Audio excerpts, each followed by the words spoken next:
Hello, नमस्कार, आदाब, सत श्री अकाल, अस्सलाम वालेकुम। मैं हूं मोहम्मद अहमद काज़मी, लेकर आया हूं आपका पसंदीदा कार्यक्रम आपके रूबरू। इस कार्यक्रम में हम आपको कुछ बड़े और जानकार लोगों से मिलवाते हैं और बहुत से जो राष्ट्रीय और अंतर्राष्ट्रीय मुद्दे होते हैं, इश्यूज होते हैं, उस पर बात करते हैं।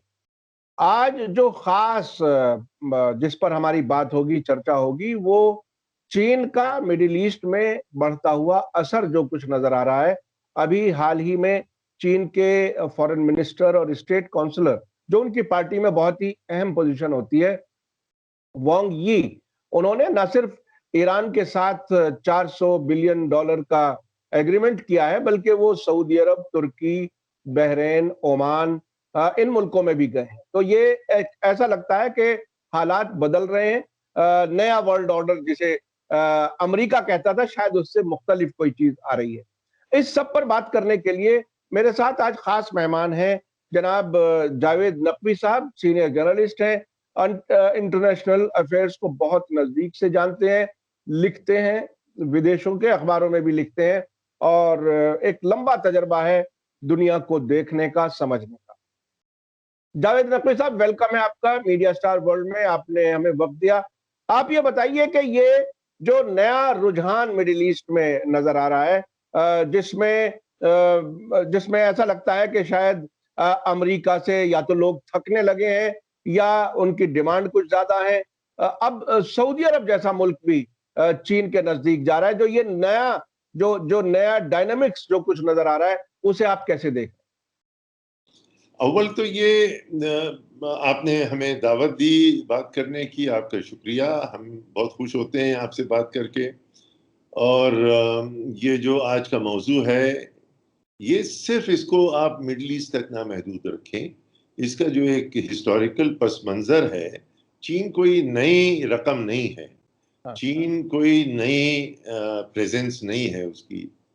बल्कि अगर हम थोड़ा सा हिस्ट्री में पीछे की तरफ जाएं तो आपको पता चलेगा कि अफ्रीका में जो लागडांट होती थी एक जमाने में 60s में, आइडियोलॉजिकल, हम्म। वो सोवियत यूनियन और चाइना, जिसके दो मुनहरिफ जो जो खित्ते होते थे, जो जिनमें कॉन्टेस्ट होता था, जी।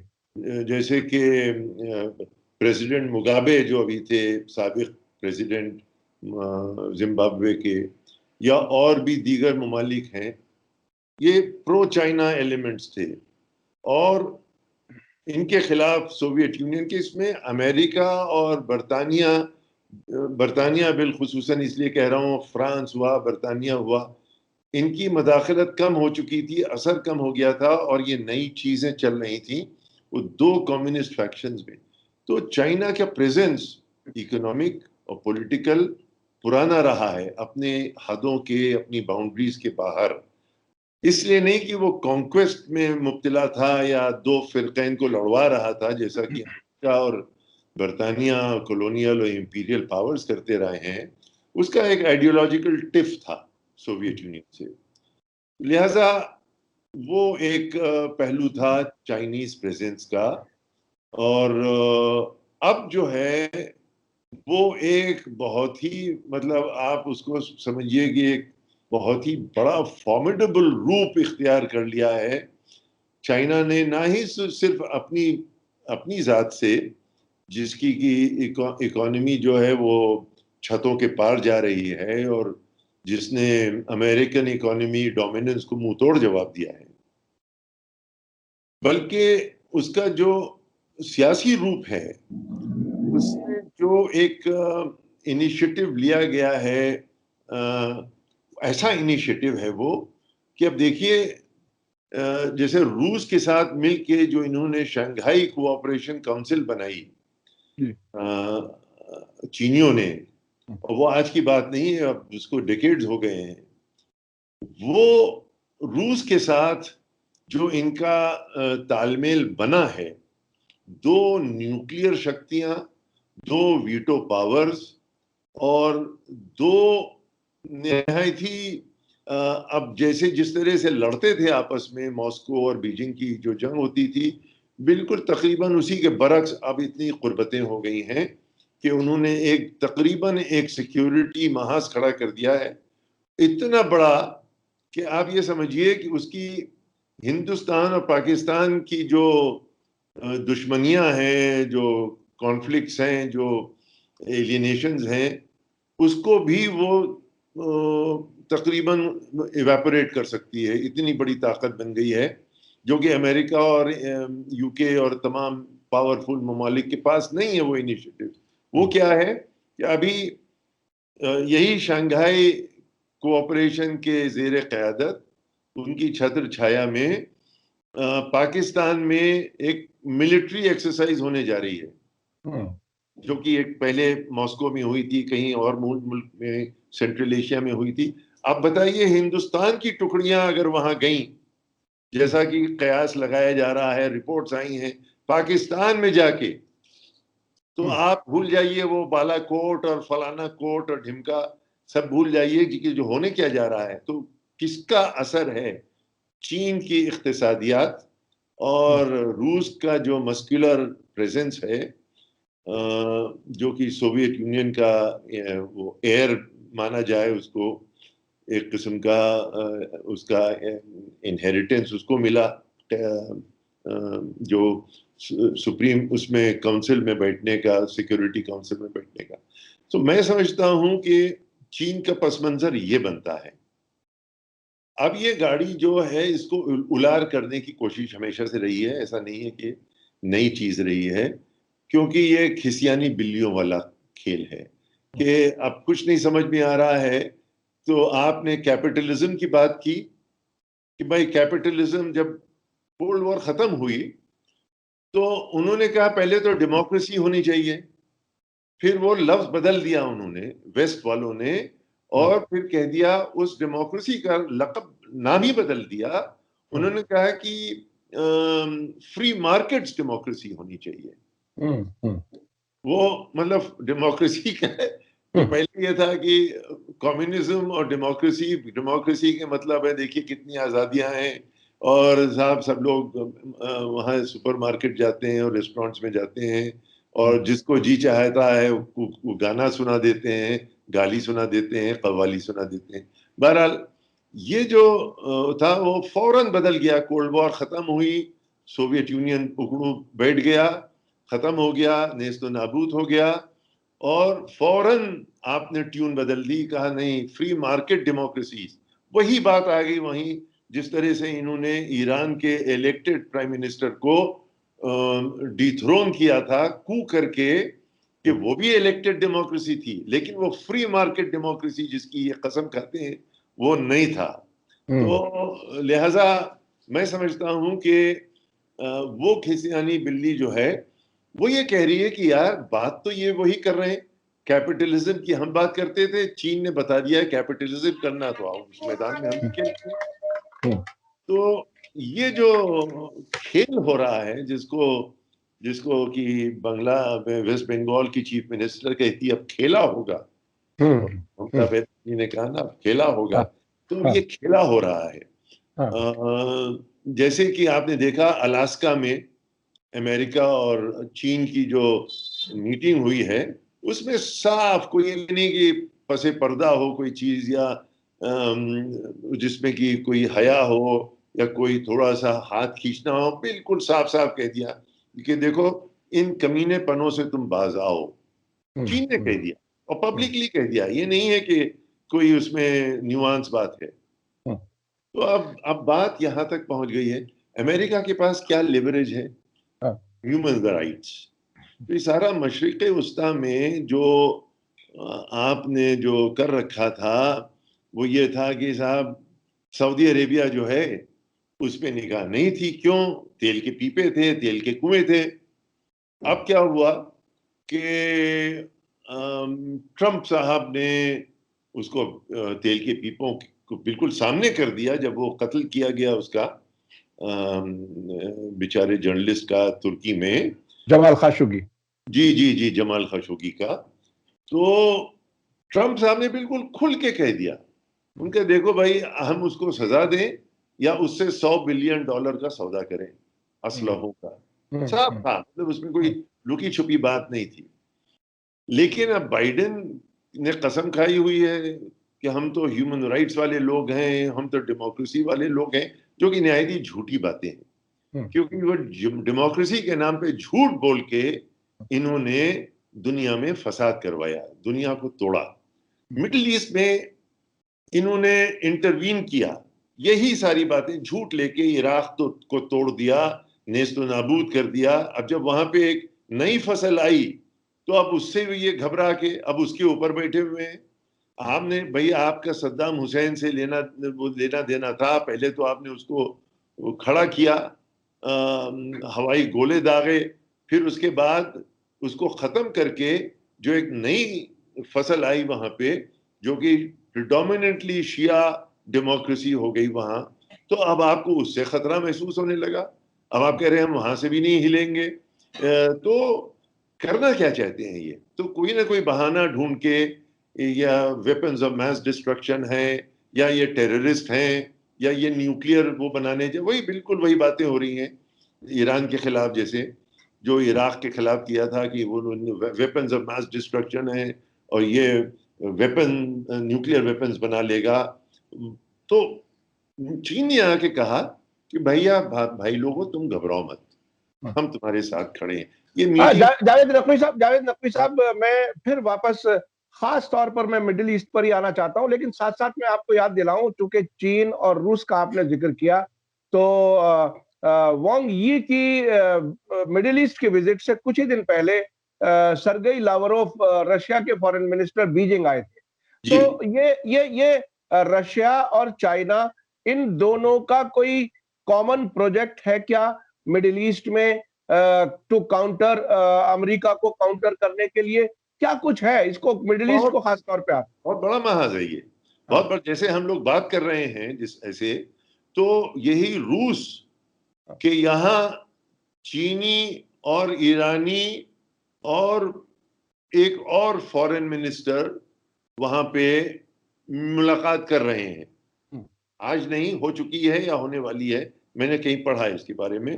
वो इसको लेके क्यों इनिशिएटिव बना रहे हैं कि हम एक सिक्योरिटी का पैराडाइम बनाएंगे जिसमें कि ईरान का जो न्यूक्लियर वाला मसला है उसको हम हल कर देंगे, जिससे कि सऊदी अरेबिया को भी कोई थ्रेट ना कर सके, ना इजराइल को कोई थ्रेट महसूस हो, जो कि शिकायतें किया करते हैं कि अरे अरे मार देगा। वो मारने वाले तो वहां बैठे हैं लेबनान में, ईरान तो सिर्फ दुआ पढ़ सकता है। तो तो वो ये उन्होंने रूस और चीन ने मिलके ईरान को बिल्कुल साथ में ले लिया है। और कॉन्ट्रोडिक्शंस हैं इसमें, देखिए, अगर आप अभी अभी जो वहां पे बात हुई अजरबैजान को लेके, जिसमें ईरान एक तरफ था और तुर्की एक तरफ था और पाकिस्तान उसके तुर्की के साथ आ गया वगैरह वगैरह, आप देखेंगे वो सारे हरफैन इसमें हैं, वो सारे साइड्स इसमें हैं। ये जो 6 विजिट्स हुई हैं, छह ममालिक की जो विजिट हुई है वांग यी की अभी पिछले हफ्ते, उसमें तुर्की है और ईरान है, जो पहले के अमेरिकन एलाइज होते थे शहनशाह के जमाने में, बल्कि 4 होते थे। बगदाद पैक्ट को अगर शुरू करें वहां से, तो वेस्ट के एलाइज 4 होते थे रूस को कंट्रोल करने के लिए, जिसमें कि तुर्की था, इराक था, और ईरान था, और पाकिस्तान था। ये एक गोया के महाज बना था मिडिल ईस्ट के लिए। उसमें से इराक निकल गया, वो चला गया सोवियत कैंप में, तो बचे 3, तुर्की, ईरान और पाकिस्तान। तो इनका रीजनल कोऑपरेशन डेवलपमेंट आरसीडी के नाम से एक ग्रुप बना था। उसके बाद उन्होंने इराक में भी अपना फूंक मारते रहे, धीरे धीरे उसको कुछ नहीं तो ईरान से भिड़वा दिया, सद्दाम हुसैन को ईरान को भिड़वा दिया उनका कि ये तो अगर खड़ा हो गया, इसके पास इतनी ताकत है कि एक शहनशाह को कान पकड़ के गिरा दिया इसने और लात मार के भगा दिया, तो ये तो बड़ा नुकसान करेगा हमारा। तो उन्होंने जैसे ही वो इनकलाब आया, उन्होंने सद्दाम हुसैन को एक्टिवेट कर दिया। जब वो एक्टिवेट हो चुके, उनके पास सब जा चुका और फिर वो सऊदी अरेबिया पे हमला करने लगा सद्दाम, तो उसको भी खत्म कर दिया। अब ये सारे कॉन्ट्रडिक्शंस को देखिए, समेट रहा है चीन। ये बहुत बड़ी चीज है। यानी ऐसा नहीं है कि सब एलाइज हैं वहां पे, पकी पकाई खीर है, ऐसा नहीं है। वो इन लोगों को साथ में ला रहा है जिनके आपसी रंजिशें हैं, इख्तिलाफात हैं। सऊदी अरेबिया को ला रहा है, ईरान को ला रहा है, यूएई है, ओमान है और बहरीन है। बहरीन तो बेस है अमेरिका का। और तुर्की है, वो तो नेटो का एलाई है। तो और सऊदी अरेबिया तो बेस है, मिलिट्री बेस है, जहां से सारी हरकतें करते हैं अमेरिका बहादुर। तो उन लोगों को, और अभी यूएई को, अभी तो यूएई तो इजराइल की गोद में जाके बैठा है, उसको पकड़ के चीन ने कहा कि क्या कर रहा है, उनको वैक्सीन्स दे रहा है। वैक्सीन्स यानी जो वैक्सीन्स जो हम बात कर रहे हैं, इतनी बड़ी चीज हो गई है, वो इतनी बड़ी चीज हो गई है कि जिस वक्त हम बात कर रहे हैं, अभी इस वक्त हम मिडिल ईस्ट को थोड़ा सा फ्रीज करते हैं और आसियान की तरफ चलते हैं, जहां के फॉरेन मिनिस्टर्स, जिनको अमेरिका वो करने की कोशिश कर रहा है कि क्वाड जो बनाया है हिंदुस्तान, जापान, ऑस्ट्रेलिया, अमेरिका का, उसमें आसियान के ममालिक भी आ जाएं, और उन्होंने अभी तक तो ठेंगा दिखाया है। और अभी इस वक्त जैसे हम बात कर रहे हैं, चीन में सिंगापुर, मलेशिया, इंडोनेशिया और फिलीपींस के ममालिक के इनके फॉरेन मिनिस्टर्स बीजिंग में हैं। और बात क्या हो रही है, साउथ चाइना सी, सिंजियांग, जिसपे हमको गाली दी जा रही है कि आपके यहाँ ह्यूमन राइट्स है और मुसलमानों की। अब मुसलमानों के पास जाके वांग ने कहा है कि तुम देख लो आके, मुसलमानों को बचाना है, हमारे पास आओ, हमारे चीनी मुसलमानों से मिलो आके, और फिर उनकी बात मानो ना मानो। बात ये हुई है मिडिल ईस्ट में, एग्जैक्टली वही बात वहां हो रही है कि साउथ चाइना सी का जो धमकी दे रहे हैं, तुम आओ अपनी नाव लेके, जहाज लेके, और देखो हम कैसे तिजारत करते हैं खुली बहर में। कोई मसला है नहीं, ये बिला वजह के लिए डामाडोलियां कर रहे हैं। तो इस वक्त आसियान गरमाया हुआ है, मिडिल ईस्ट गरमाया हुआ है, और चीन का तो लैटिन अमेरिका में भी इस वक्त बहुत ही एक्टिव है, आप मानिए तो मैं, और अफ्रीका में तो है ही है। अफ्रीका में रेलवेज बनाई जा रही हैं, इथियोपिया से, हॉर्न ऑफ अफ्रीका से लेके इथियोपिया और उसके अंदर। तो चीन से रेस नहीं लगाई जा सकती है, अब उसको सिर्फ गाली दी जा सकती है। तो आप ह्यूमन राइट्स ये है, और तुम्हें टेढ़ा चलते हो, तुम्हारे कंधे थोड़े टेढ़े हैं, तुम बेंगे हो, यही सब कहा जा सकता है ह्यूमन राइट्स। क्योंकि ह्यूमन राइट्स के इशू पे जो इनसे सवाल किए जाएंगे, जो कि किए जा रहे हैं, अब जो इन्होंने कहा कि हम रेस करेंगे, तो फिर रेस करो, फिर ब्लैक लाइव्स पे आ जाओ। फिर अभी जो वहां एशियंस मारे जा रहे हैं अमेरिका में, उनको टारगेट किया जा रहा है, उसकी बात भी लाओ। जो फ्रांस में हो रहा है इमिग्रेंट्स के साथ, उसको भी सामने मेज पे लाओ।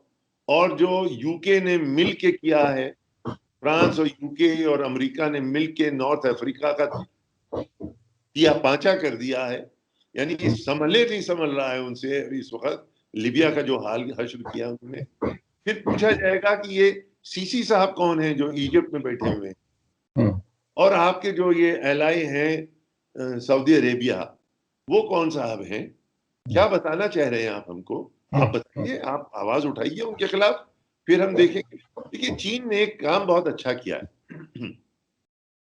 जब नेपाल में बादशाह की हुकूमत थी और उसके खिलाफ माओइस्ट, नेपाली माओइस्ट एहतजाज कर रहे थे, और उन्होंने जाके, कुछ लोगों ने पनाह ली चीन में। बादशाह ने कहा ये तो चलेगा नहीं। चीन ने वो उन माओइस्ट को उठा के बादशाह के हवाले कर दिया। ये नहीं है कि हम माओइस्ट के साथ हैं, जो सरकार चल रही है हम उसके साथ हैं। आप जिस तरह से चला रहे हैं, हम ह्यूमन राइट्स का ताना नहीं मारते। अगर कोई मारेगा तो वो आपकी आवाम खुद मारेगी।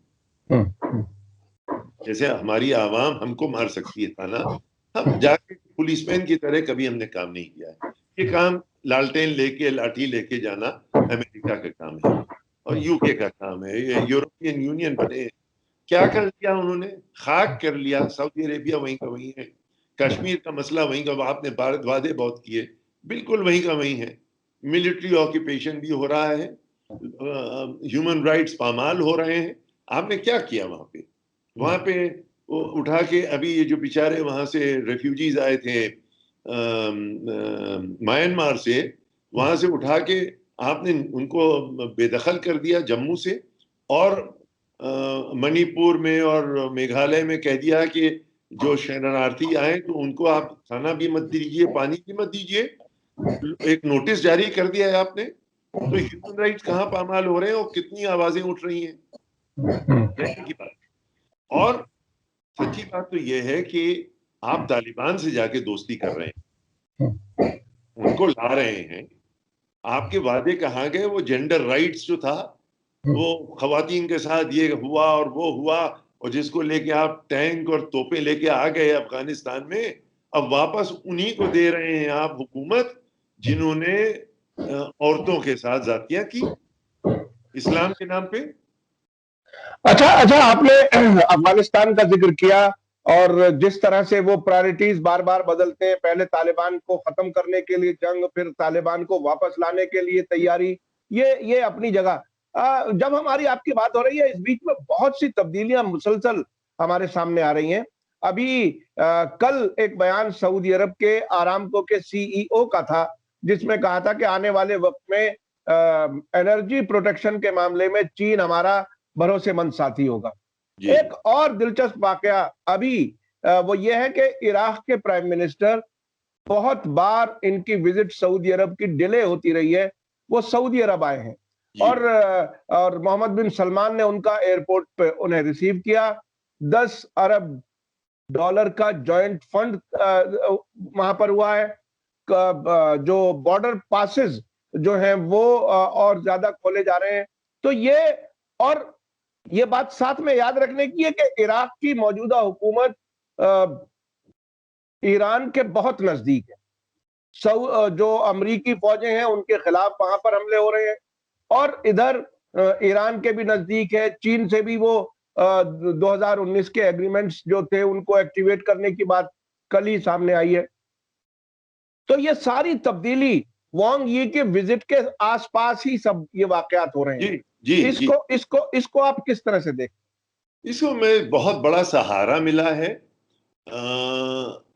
मैं ये तो नहीं कहूँगा कि जो वहाँ जातियाँ होती हैं आवाम के साथ, ह्यूमन राइट्स अब्यूज पामाल होते हैं, ह्यूमन राइट्स पामाल होते हैं, ह्यूमन राइट्स अब्यूज जो है फ्लरिश कर रहे हैं गल्फ में, बिलखुसूसन बहरीन में और सऊदी अरेबिया में। तो इनकी तरफ तो निगाह करके देखना चाहिए, लेकिन चीन का ये मौक़िफ़ नहीं है, ना रूस का है। वो ये कह रहे हैं कि ये आपके अपने जो जो आवाम है वो खुद आपसे निपटेगी। हमारा हमारा काम ये है कि यहाँ पे जो एक टेंशन बना हुआ है ममालिक के बीच में, स्टेट्स के बीच में, हम उसको रफा दफा करेंगे। और एक बात और शुरू की है उन्होंने कि जो तेल का जो ट्रेड है, जो कारोबार है, वो लोकल करेंसीज में होना चाहिए। हैं? ये बहुत बड़ी चीज हुई है। यानी चीन कोशिश ये कर रहा है कि अमेरिकन डॉलर को क्या कहते हैं, बत्ती बना के कूड़ेदान में डाल देना चाहिए। तो वो तकरीबन वो यहाँ, और यही इसीलिए उन्होंने उसको लीबिया वाले को मार दिया था, क्योंकि वो भी कह रहा था कि हम अफ्रीका की एक अलग करेंसी होनी चाहिए, उसको उन्होंने ख़त्म कर दिया। तो आप देख लीजिए, बहुत बड़ा खतरा इन लोगों पे नहीं मंडरा रहा है जितना बड़ा कि अमेरिका और वेस्टर्न इकोनॉमीज के ऊपर। अगर कहीं खुदा न खास्ता वो पाउंड, वो डॉलर जो है वो सरक गया अपनी जगह से, तो पूरा स्ट्रक्चर जो है, एडिफिस जो है कैपिटलिज्म का, वेस्टर्न कैपिटलिज्म का, वो नेस्तो नाबूद हो सकता है। बहुत बड़ी पहल है और सबका स्टेक इसमें है, क्योंकि कोई सोशल और पॉलिटिकल रिफॉर्म की बात नहीं कर रहा है यहाँ पे। सलमान साहब जितने चाहे हड्डी गड़ें, जितने चाहे वो कत्ल करें, उन पे आंच नहीं आएगी, बशर्ते कि वो ईरान से तू मैं ना करें, या वो बहुत ज्यादा इजराइल के करीब जाके दूसरों को मुंह ना चढ़ाने लगे। ये मेरे ख्याल से एक स्ट्रक्चर जो बन रहा है, बहुत ही सीरियस और स्टेबल किस्म का स्ट्रक्चर बन रहा है। नॉट नेसेसरी कि ये डेमोक्रेसी के एतबार से सबसे अच्छी चीज होने जा रही है, लेकिन स्टेबिलिटी के हिसाब से बहुत अच्छी चीज होने जा रही है। मैं समझता हूँ इसमें डेमोक्रेसी को तो भूल जाना चाहिए, क्योंकि वो आने वाली थी नहीं, चाहे वो वेस्ट की क़यादत में होती या चीन और रूस की क़यादत में होती। बेहतर ये है कि ये जो असलहे बेचे जा रहे हैं और थ्रेटन किया जा रहा है, जिसमें कि यमन को तोड़ दिया गया, बिल्कुल पूरी तरह से उसकी हड्डी पसली एक कर दी गई है, तो वो चीजें खत्म हो। अच्छा, मिडिल ईस्ट में जो ये नई डायनामिक्स, जो चाइना का इतना इन्वॉल्वमेंट नजर आ रहा है, इस का भारत पर क्या असर पड़ेगा? चूंकि अमेरिका कॉमन दोस्त होने की वजह से हमारे प्रधानमंत्री जी को वहां के कई मुल्कों ने अपने हाईएस्ट सिविलियन अवार्ड्स दिए हैं, और मंदिर भी अबू धाबी में बन रहा है, और बहुत सी चीजें हो रही हैं। इस सब में भारत पर क्या कुछ असर होगा? क्या वहां कोई कंपटीशन है जिसमें कहीं भारत सामने नजर आता है, या क्या क्या होगा भारत भारत इसका? को मंदिर मंदिर बनाने दिए जाएंगे वहां, हाँ। और कुछ नहीं है। ये भारत मंदिर बना ले सऊदी अरेबिया में जाके, और यूएई में मंदिर बना ले, हो सकता है ईरान में भी इजाजत मिल जाए मंदिर बनाने की। वो बहुत फिराक दिल लोग हैं, बड़े वसी ख्याल के लोग हैं, ये सब हो सकता है। लेकिन अब भारत को ख्याल ये आया कि वो बांग्लादेश से दोस्ती करे, वो पाकिस्तान से दोस्ती करे, वो श्रीलंका से दोस्ती करे, वो अपने नेपाल से रिश्ते बहाल करे, और मालदीव्स तक जो उसके हैं। अफगानिस्तान में थोड़ी सी एक जगह मिल जाएगी उसको, इसलिए कि वो सार्क का हिस्सा बन चुका है अफगानिस्तान जो है। लिहाजा इन लोगों को संभालिए, रीजनल चीजें, और ये जो बाहर का जो आपने सोचा था कि क्वाड में जाके हम ये कर लेंगे और मिडिल ईस्ट में वो कर लेंगे, तो उसका तो मुझे कहीं चांस नहीं दिखाई दे रहा। पीस कीपिंग फोर्सेस भेजिए अफ्रीका। अच्छा, बिल्कुल आखिरी सवाल, ये जो कुछ अब पड़ोस के मुल्कों से दोस्ती की बात या दोस्ती के लिए हाथ बढ़ाने की बात है, ये प्योरली इंडियन फैसला है, या इसमें भी कहीं वॉशिंगटन का कोई इशारा है? इंडियन फैसला तो नहीं है ये, क्योंकि देखिए पाकिस्तान से दोस्ती और ये सारी चीजें जो हैं, ये आइडियोलॉजिकली बहुत ही दुश्वार हैं हमारी मौजूदा हुकूमत के लिए। यानी ये वही तकरीबन है कि घोड़ा घास से दोस्ती कर लेगा तो खाएगा क्या। तो अगर पाकिस्तान से दोस्ती कर लेगा तो फिर वो रेट कहाँ होगा कि हमारे जहाज गए और आतंकियों को नेस्तो नाबूद कर दिया, वो कहाँ करेंगे फिर? क्या समुंदर में जाके रॉकेट्स फेंकेंगे? तो मैं समझता हूँ कि वो बाहर से ही इशारे आए हैं कि, और बाइडेन की हुकूमत ने कहा है कि भाई हमारे लिए ये अफगानिस्तान एक प्रायोरिटी है, और उस प्रायोरिटी में पाकिस्तान बहुत इम्पोर्टेंट है, और अगर वो तुम्हारे चक्कर में पड़ा रहा तो उसकी फौज तुम्हारे सरहद पे होगी, ना कि अफगानिस्तान की सरहद पे होगी। लिहाजा उनको आराम पहुंचाने के लिए हमको चाहिए कि आप थोड़ा सा ये चीज़ें जो हैं इनको नीचे लाइए। इसका जो स्तर है टेंशन्स का, उसको नीचे लाइए। मालूम है आपके लिए बहुत कड़वी दवा है ये, लेकिन हमारे लिए यही नज़र आ रहा है। तो देखिए उसका नतीजा ये देखिए कि इमरान खान के पास भी फोन आया, किसका? सलमान का, रियाद का। बहुत फ्रंट हो चुके थे। क्यों फ्रंट हो गए थे, क्यों नाराज थे? क्योंकि पाकिस्तान ने की असेंबली ने, फौज ने नहीं, असेंबली ने मना कर दिया था कि हम यमन में तुम्हारे साथ हिस्सा नहीं लेंगे यमनीज को मारने के लिए, क्योंकि बहुत बड़ा उसका इम्प्लीकेशन होता। वो जो शिया डोमिनेशन है यमन का, प्रिडोमिनेंटली जो हुतीज हैं, उसका असर ब्लो बैक होता पाकिस्तान के अंदर। ये फिर वो शिया सुन्नी बन जाता। लिहाजा पाकिस्तान की असेंबली ने बहुत दयानतदारी का साथ दिया और उसने यूएई को और ख़ास तौर से सऊदी अरेबिया को रुस्वा किया इस माने में। लेकिन अब वो मामला फिर से रिस्टोर हो गया है। सलमान साहब का फ़ोन आया कल परसों इमरान खान के पास, तो अब क्या खिचड़ी पकती है, क्या दाल पकती है मालूम नहीं मुझे, लेकिन है तो ये अफ़गानिस्तान का और बर्रे सगीर का इसका असर है 100%। बहुत बहुत शुक्रिया जावेद नकवी साहब, आपने एक तरह से हमारे दर्शकों को तकरीबन पूरी दुनिया में जो कुछ चीन का असर बढ़ रहा है, मुसलसल वो काम कर रहे हैं अफ्रीका में और मिडिल ईस्ट में और आसियान मुल्कों में। ये एक वाइडर स्पेक्ट्रम में आपने बहुत सी चीजें बताई और आपने ये भी बताया कि चीन इस खित्ते में मिडिल ईस्ट में जो एक दूसरे से टकराव वाली हालत है मुल्कों की, वो भी बेहतर कराने की कोशिश कर रहा है और हालात को किसी तरह से कंट्रोल करने की कोशिश कर रहा है, जो अपने आप में चीन के बढ़ते हुए असर से अमेरिका पर एक बहुत ही एक तरह से हैबत का आलम है। वो परेशान है कि वो आखिर क्या होने वाला है। बहुत बहुत शुक्रिया जावेद नकवी साहब, आपने हमें वक्त दिया, इसके लिए हम आपके शुक्रगुजार हैं। इसी के साथ मुझे दीजिए इजाजत। धन्यवाद, शुक्रिया। जय भारत, जय हिंद। मीडिया स्टार वर्ल्ड के और वीडियो देखने के लिए हमारे चैनल को सब्सक्राइब करें और सीधे नोटिफिकेशन पाने के लिए बेल आइकन दबाएं। और अगर हमारी खबर सच्ची और अच्छी लगे तो अपने व्हाट्सएप, इंस्टाग्राम, फेसबुक और ट्विटर अकाउंट पर ज़रूर शेयर करें।